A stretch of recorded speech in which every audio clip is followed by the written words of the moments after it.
এই সেই বীরশ্রেষ্ঠ নূর মোহাম্মদ শেখের কবর। এটা আপনার যশোর জেলার চৌগাছা থানার কাশীপুর গ্রামে অবস্থিত। এখানে হচ্ছে আপনার 7 জন শহীদ আছেন, তার মধ্যে একজন আছে বীরশ্রেষ্ঠ শেখ নূর মোহাম্মদ। ওনার কবরটা আমি দেখানোর চেষ্টা করছি। ওনার সমাহিত করা হয়েছে এই জায়গাটায়, এটাই ওনার কবর। এটাই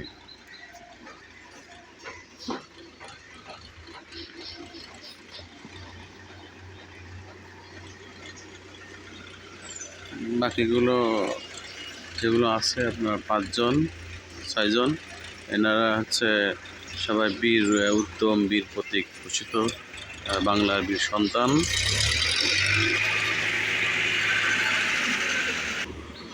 আর এটা হচ্ছে মঞ্চ, এটা মঞ্চ। একটা জিনিস এখানে এসে উপলব্ধি করলাম যে এরা যদি না থাকতো তাহলে আজকে হয়তো আমরা দেশটা পেতাম না।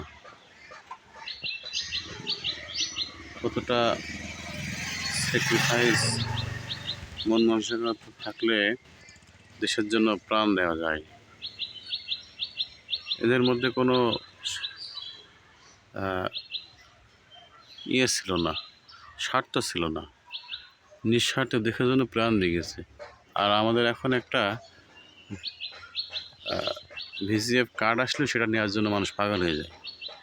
তো আমার মনে হয় যার নেতা আছে তাদের এখানে এসে শিক্ষা নেওয়া উচিত যে তারা দেশের জন্য কী করেছে আর আমরা কী করে যাচ্ছি। ধন্যবাদ সবাই।